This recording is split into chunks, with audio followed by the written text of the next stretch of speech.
네, 주님의 은혜 속에서 강건하시기 바라겠습니다. 오늘 말씀은 마가복음 14장 22절 말씀입니다.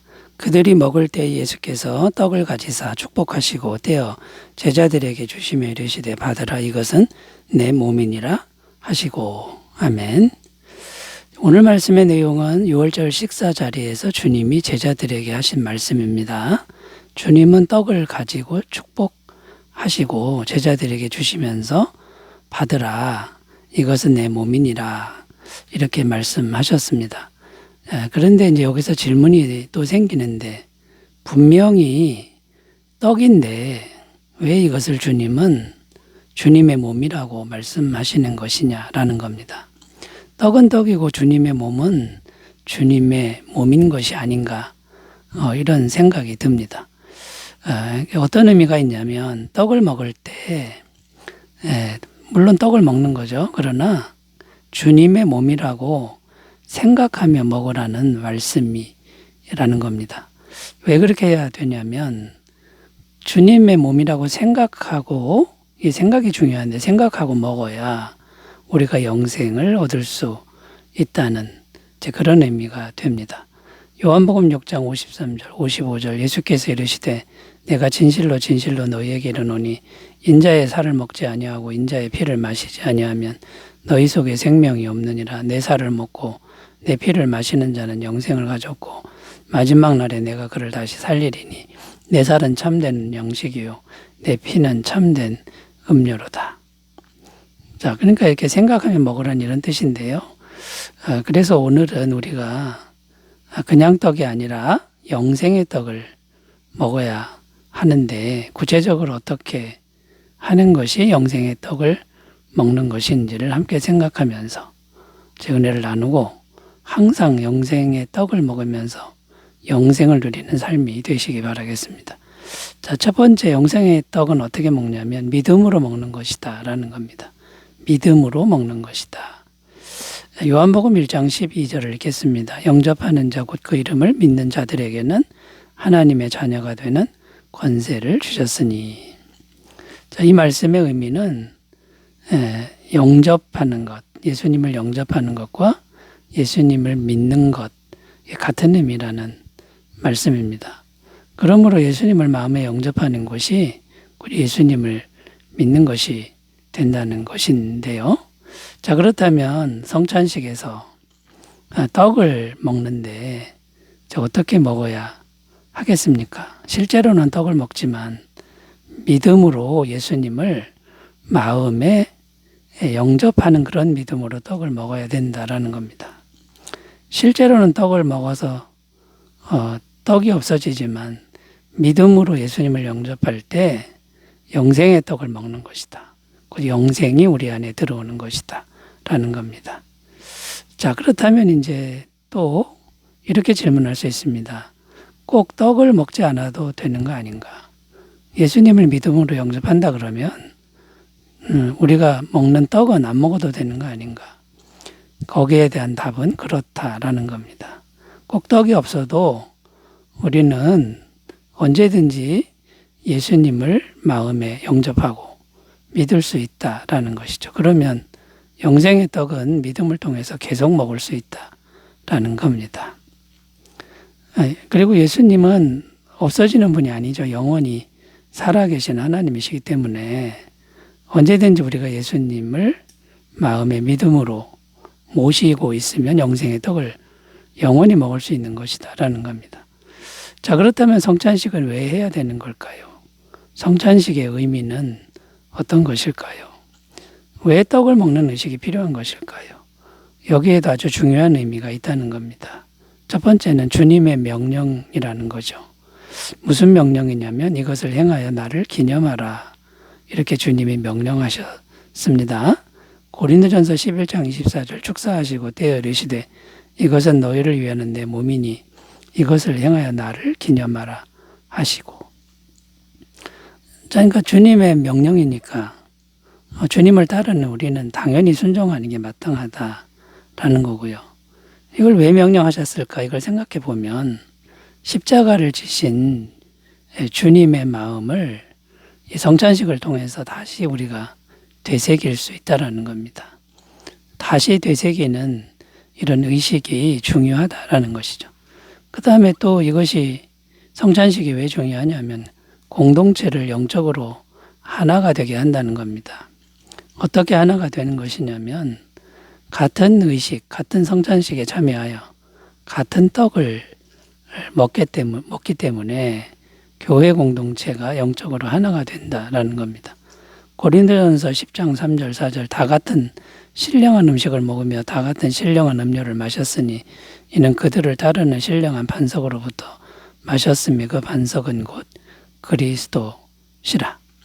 그러니까 다 같은 떡, 다 같은 음료 이걸 먹으니까 공동체가 예수님으로 하나가 된다라는 겁니다.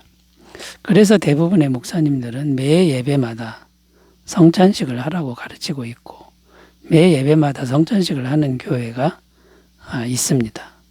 성찬식을 우리가 믿음으로 잘 참여하시길 바라고요.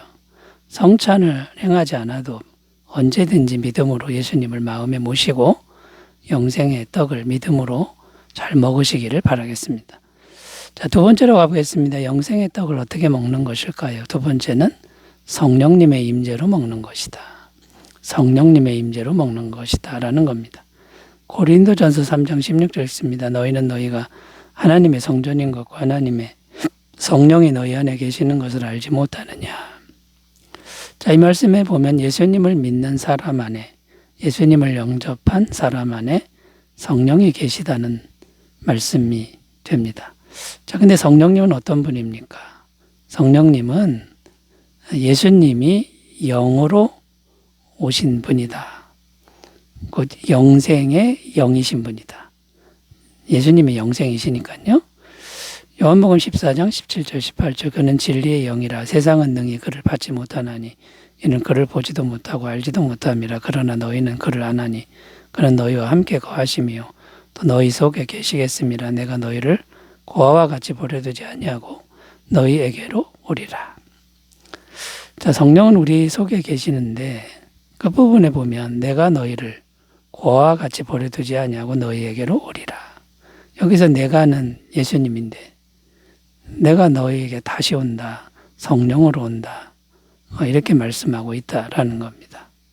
그러니까 성령님은 예수님이 영으로 오신 분이기 때문에 성령이 우리 마음에 임하시면 우리가 영생의 떡을 먹은 것과 같다라는 겁니다.